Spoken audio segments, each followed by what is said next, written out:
Well, I grew up in northeastern New Mexico, right up in the corner, about 30 miles from the Texas border and about the same to the Oklahoma border. And if you could have gone straight, it would have been a little closer to Colorado. And my grandfather and my father were both cattle ranchers. My dad was also a rural mail carrier, but he kept cattle on the side. And so most of my ag experience was with the beef cattle.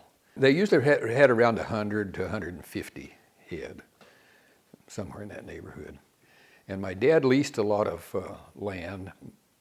My mother's dad owned the place, and then my dad ran cattle on my granddad's place. So we always kept a milk cow or two, but chickens, my mother always had chickens. We raised some pigs. Most of that was for food for the family.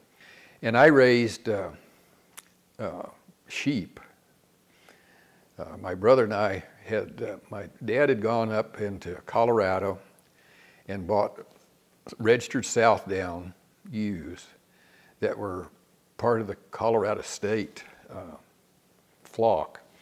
And so we were registered Southdown breeders for a number of years, which today those Southdown is not a very popular breed because they're so small and compressed, but back then that was the hot thing. We did that. That was a lot of fun. So I had a pretty wide variety, but mostly with poultry and livestock. Not so much with the farming aspect of it. I had to learn that in college, and then after I got out of college. That's in Union County, New Mexico, and there are a lot more cattle there than there are people. I have 4 brothers. I'm the oldest. My mother always wanted a girl, and she kept trying. Never did get there. When I graduated from high school, I had 11 students, 11 of us. I took ag 4 years in high school when I was in high school, and then I was involved in FFA through all of that, and I was also a state FFA officer in New Mexico. I admired my high school ag teacher, and so that was really the person that I followed the most, I guess. Well, his name was Glenn Gabehart, and he was a young guy. I don't know, he'd taught 2 or 3 years when I started in the program, and very enthusiastic and interested. And he taught me a lot of things about plants and crops and seeds and those kinds of things, meats, a lot of the things that are part of the ag curriculum. And so I always felt good about the preparation that I had under his guidance. Yeah. Well, when I was in high school, I wasn't sure what I was going to do. I didn't really think about going to college, but the high school principal there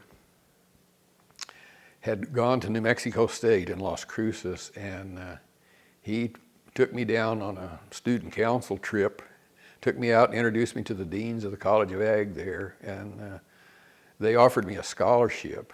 And so I ended up going there. I'd also looked at, in Socorro, there's a mining school there. And if I would have done that, I'd probably been either in geology or engineering. But I was happy that I ended up in agriculture. And at New Mexico State at that time, when I looked at the curriculum and I looked at it, I thought, well, if I get a degree as to be an ag teacher, I'm pretty much assured that I'll have a position. So the degree that I got was agricultural and extension education, but most of us went into the high schools. But there weren't a whole lot of teaching positions open back then. It was pretty competitive. I worked all the time to pay my way through college, and I paid my own way. I worked at White Sands Missile Range on a swing shift from 4 to midnight, and we had to drive. It was about a 30-minute drive to get out there, and sometimes I worked 7 days a week. I was supposed to work 20, but I ended up working a lot more than that. And we had 2 sets of machines, Some of them we put in all of this information and punched these cards for it. And then we had some machines that you could actually see the missile taking off. And you had two controls, and you put them crosshairs at the bottom of that missile. And they took pictures until it was just a dot. And sometimes you'd have to shake the film to be sure that you didn't get a speck on the film that you were still on the missile. So my eyes deteriorated some doing that. We took the cards down to the computer room where they transferred them over to the mainframe computer there, which was on this huge floor with air conditioning under it and all that, you know. And it probably had the capacity maybe of a laptop today. I don't know. But anyway, that was the computer. I liked that. It gave me some experience with computing and that kind of thing. Before I left, I was the supervisor for the college students that worked in my area. Some of the students did film processing, and I had a brother that worked down in the film processing area. But that was quite an experience to work out there. But anyway, and so when I graduated, I was going to go stay there, continue to work at White Sands, and get my master's. But the position came open up in this mountain community, and I thought, well, I'm going to go interview for that, and I did, and they offered me the job, and I took it. So that started me my career as a teacher, and that was in 1965. Was that Cloudcroft? Cloudcroft, yes. Yeah. Where I grew up was mesas and prairie, and Cloudcroft was forests and pine trees and juniper, oak.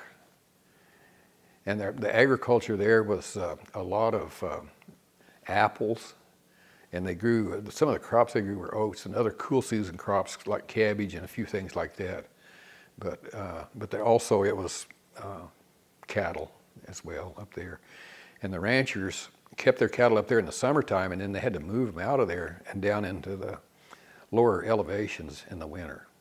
So I coached basketball for 9 of those, and I taught ag for 10.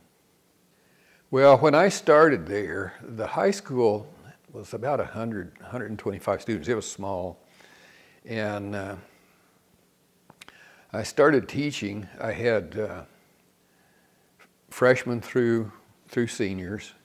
The juniors and seniors, we spent a lot of that time in the shop. I had to teach the mechanics part as well as the ag science. And then in addition to the ag classes, I also taught a drafting class, which was all with drafting boards, triangles, T-squares, and all of that's not computer assisted at that time. We didn't even know what a computer was back in those days. Maybe 40 students total. And whenever I left there in 75, I had about 100 students in ag. And we had expanded the program. It was focused on ag mechanics and basic ag science. My teacher educator, not mine, but the one that was there at New Mexico State, had what he called a traveling seminar, and he took ag teachers to go to different states and look at programs and pick up new ideas. Well, after I'd been up there for a while, he had one of those seminars come to California to look at ornamental horticulture. So we came out and spent most of that time in the LA area, in the Imperial Valley and in LA, and looked at some of the city programs where they were offering horticulture. And as a result of that, a number of the teachers that participated in that ended up with greenhouses and horticulture programs. And I put in a greenhouse and started teaching ornamental horticulture as well. We murdered a few plants before we got the hang of how to deal with all of that, but it turned out to be very successful, and I really enjoyed it. Teaching ag is you have a very diverse, you're looking at a whole broad area of agriculture. And I was pretty comfortable doing a lot of the things, but some of it I had to learn as I went along. And I wasn't as strong in the mechanics. When I did my student teaching, did student teaching in Clovis, New Mexico. And they had a real strong ag mechanics program. And so I learned a lot from the teacher there and from the head teacher there. And so I was able to utilize that when I started teaching. The ag program that I was enrolled in high school didn't have a very big shop or anything, and so there was very little mechanics as part of the program. It was mostly ag science. I enjoyed teaching freshmen. The freshman class, when they come in and all bright-eyed and everything's new and be in high school. And then my other favorite class was the seniors, and I really enjoyed teaching them because I'd had them all 4 years, or the 3 previous years, and so I knew which ones were real dependable, and I knew their skills and abilities, and we did a lot of things for the school. We built a lot of things for the playgrounds, basketball, put up basketball goals and courts and merry-go-rounds and I don't know, swings and all kinds of stuff. But we also built things for a lot of the ranchers in the community, livestock feeders, fence or gates, and we had bought a DC welder and put it on a trailer so that, and we had gas, acetylene, and the arc welding, and so the students could check that out and go do things out in the field, as well as doing stuff in the shop on campus. The state office for ag education, for high school ag education in New Mexico for years and years was at New Mexico State. And right after I started teaching, they moved it to Santa Fe. The program was not what it was before. And so the teachers got together and decided that we'd try to move our state office back to New Mexico State. I was the president of the Ag Teachers Association when that took place, so I had to go up into the legislature and testify and all that. We had this guy that introduced a bill and to make the move. And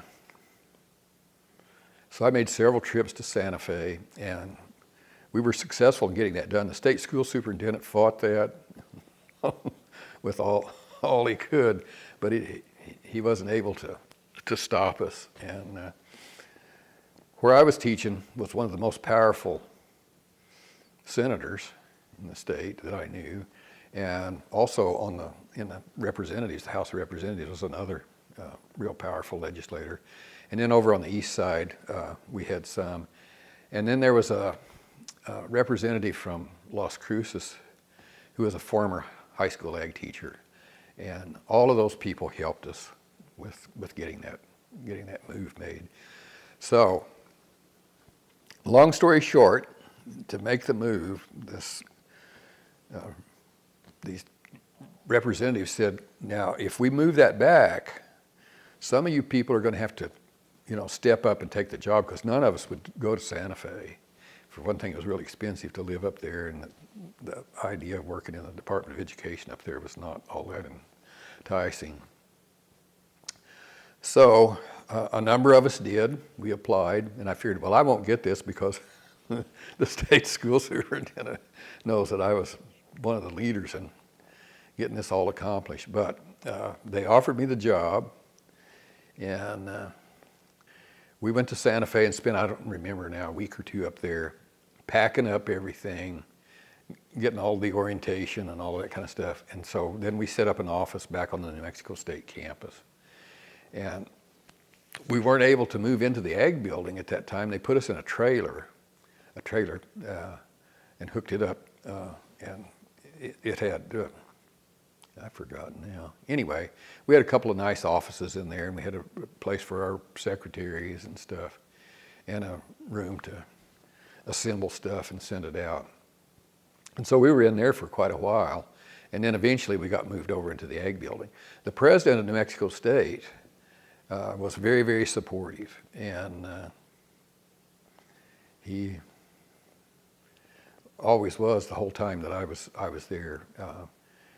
Our state FFA convention had been held in Albuquerque for years, and he offered to host it at New Mexico State, and so we started moving it down there. So I had a total of 30 years in New Mexico. So for 20 years, I was the head state supervisor and the state FFA advisor. We were very active, always had delegates at the National FFA Convention and stuff.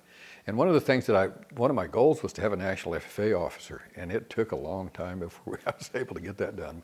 But I ended up having one National FFA officer before I was done with that. And I think the officer that I had was the National FFA Secretary, I believe, the year he was there. His name was Bill Caraway.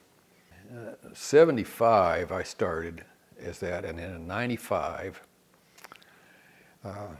I went to Alexandria, Virginia to work for the National Council for Ag Education.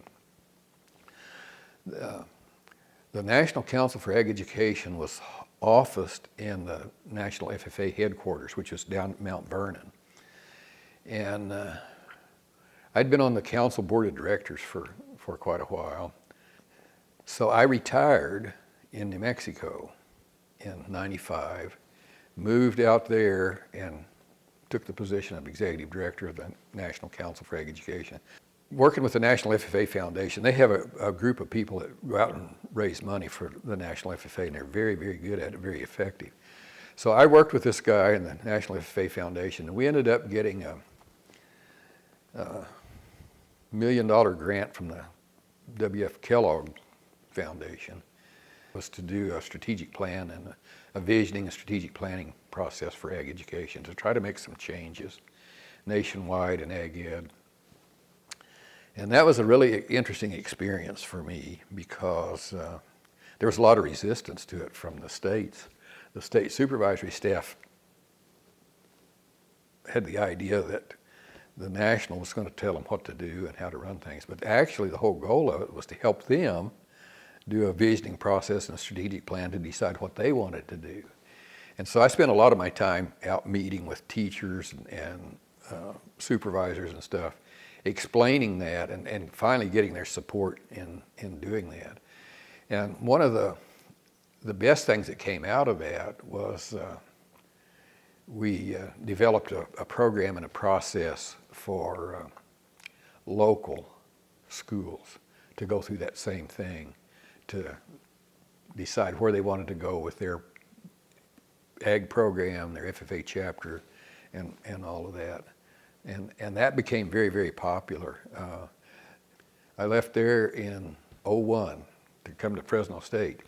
And actually, I didn't plan to apply at Fresno State. I didn't plan to come here. UC Davis had closed their ag program, and they were going to open it back up. So I looked at that and I thought, I think that might be something I would be interested in doing, trying to take another program that was in trouble and try to build it back up again. So I called Bob Huville, who was the state supervisor of ag education in California, and he said, well, yeah, that'd be all right, but he said, have you thought about applying at Fresno State? And I said, well, I really hadn't thought about that. And I said, but I looked at that the other day, and I think the deadline's passed for applications. And he said, I assure you that if you apply, they'll consider your application. He said, you might go to Davis, but he said, you're more of a Fresno State kind of a guy. And so I ended up applying at both places. Fresno State interviewed first. So I was having lunch with the faculty here, and I told them, I said, Bob Huville told me that I was more of a Fresno State type person than I was a UC Davis type person. I said, I don't really know what that means. And they started laughing, and they offered me the position, and I accepted it. So that's how I ended up at Fresno. The position was just a faculty member for ag education. And after I got here, Dr. Parham said, we'd want you to be the coordinator for the ag specialist credential in addition to teaching classes. So I came as an associate professor, which most people that start at the university start as an assistant, but I'd had some experience. I taught some graduate classes at New Mexico State when I was the state supervisor there, and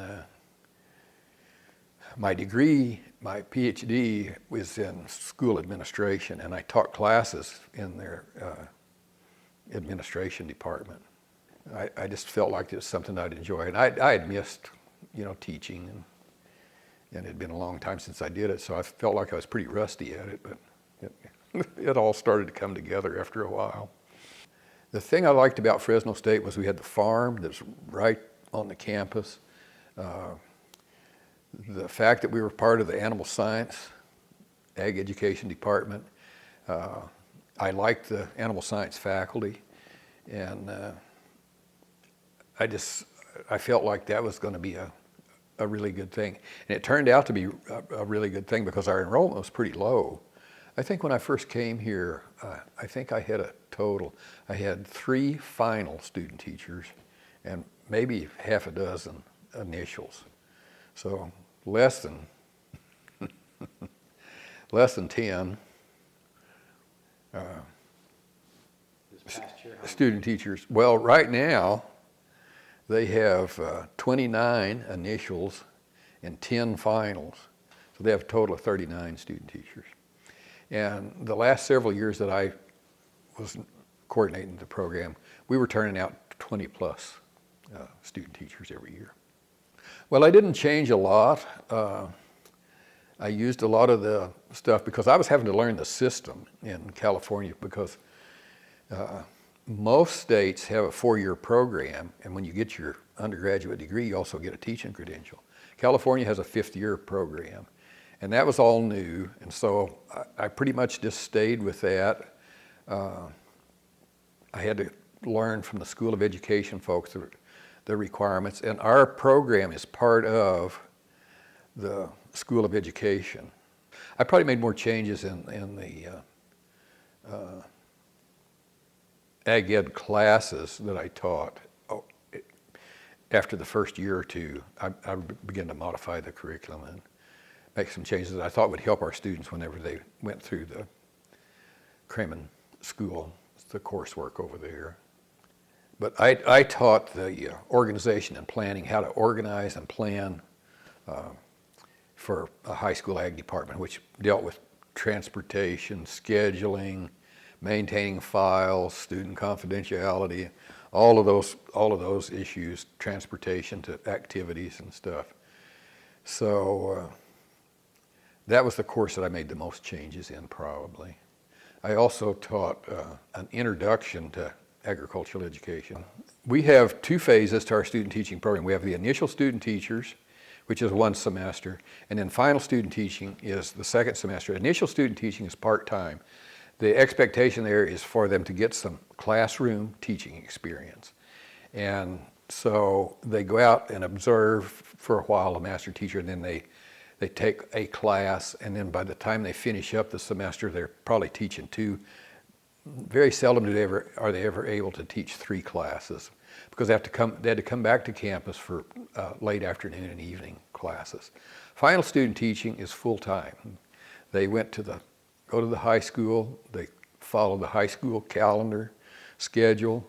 The only thing that deals with the Fresno State is they have to get their assignments in by the end of the Fresno State semester, but some of them are still teaching in June when Fresno State's semester is ended.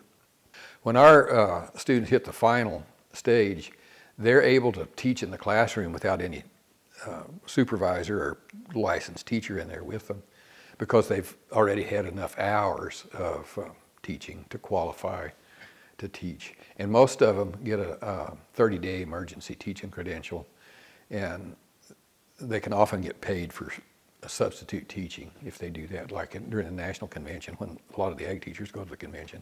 They ended up teaching more of the ag classes than what they would normally teach. That was the program whenever I got here. Actually, the man that started the ag education program at Fresno State was Lloyd Dowler. I guess he recruited from other majors and stuff and got them going. He had been the dean of ag, And then Richard Rogers came in, and Richard made a lot of changes from what Lloyd had done, and brought more structure to it. There were more classes offered, and what have you. Lloyd was by himself. Richard, Art Parham was with him, I guess almost the whole time he was here, I think. I'd have to ask Art, but he always talks about that he and Richard did this and he and Richard did that. Richard, he taught at Patterson High School, and then he got his PhD, and he came back and he worked at Davis for a while doing some curriculum stuff for teacher educators. Then he went to Cal Poly at San Luis and taught there for a while, and then he moved over here to run the program here. And basically the Ag Ed program here is based on a lot of the work that he did early on, and that's the foundation for it.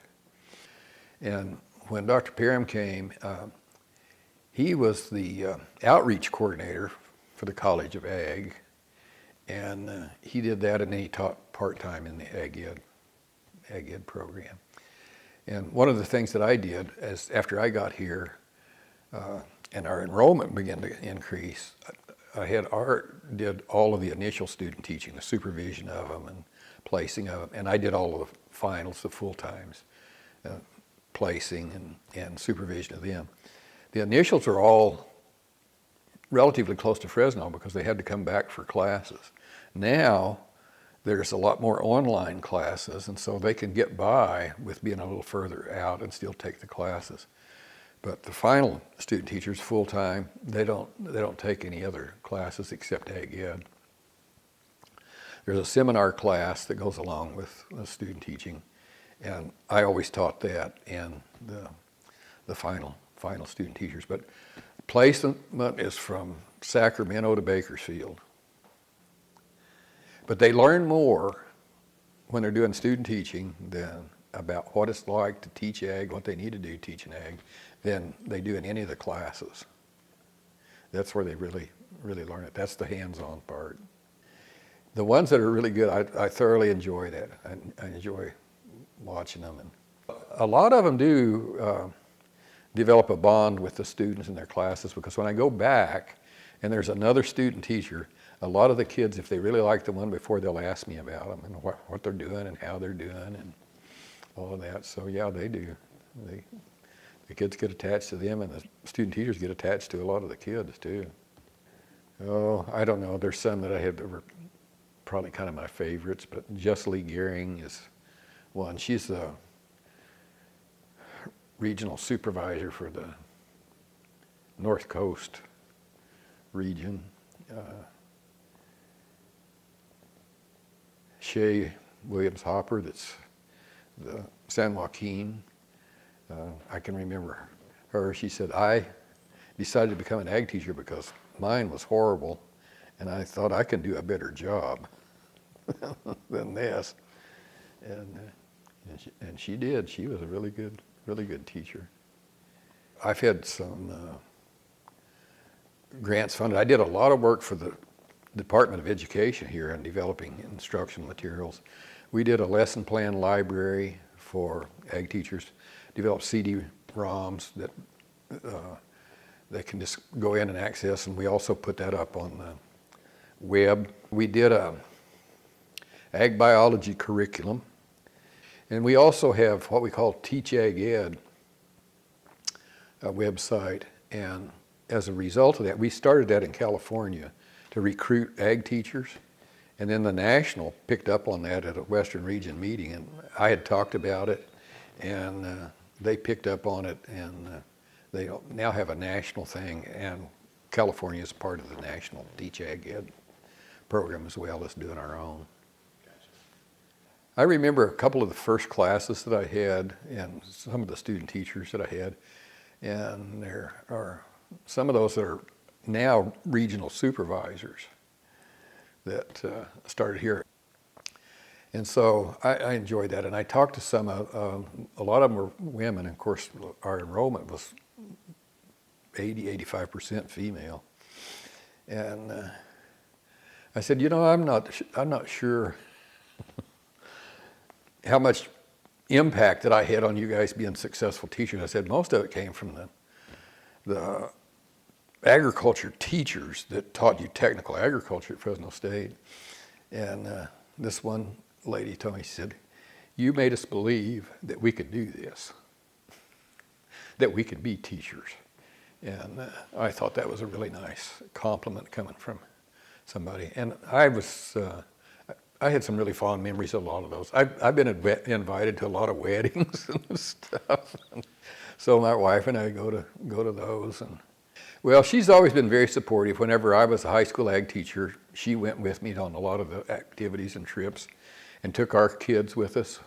I always had stuff at my house for the state FFA officers and stuff, and so they were all part of all of that, and they really enjoyed it. She was very, very supportive. She worked for the National Ag Teachers Association. She did the career show, set it up, took the reservations, arranged for the booth assignments, and she did the president's dinner. All of that work, that was a big job. Between those two, that took about all of her time that she had. I have a daughter and a son. The daughter's the oldest. She was a state FFA officer in New Mexico and was the state FFA president there. My son was a state FFA officer in New Mexico. He was the secretary, and he could have probably been the president, but he didn't want to do it. He wanted to go to college. So he went to Texas Tech to go to school, and my daughter graduated from New Mexico State. Both of them actually worked as an ag aide to Senator Pete Domenici from New Mexico. Shelley did that for several years, and then Zane came in and did it for several years until he retired. They're both attorneys, both lawyers. My daughter works for the Department of Interior. She's a water lawyer. She has New Mexico and California water. All of the west side water, all of the smelt stuff up in the delta and all that, and all of the drainage stuff going down, that's all her territory. She doesn't do much with Friant and the east side over here because most of her responsibilities is over there. She comes to California quite a bit. She's sympathetic toward the farmers and their needs and all of that, more so than a lot of the other attorneys that are involved in it. And she's very familiar with the Westlands people and all of those.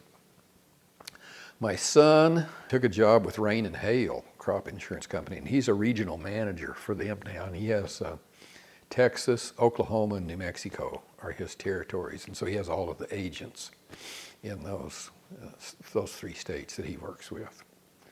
So yeah, they're still both connected to agriculture.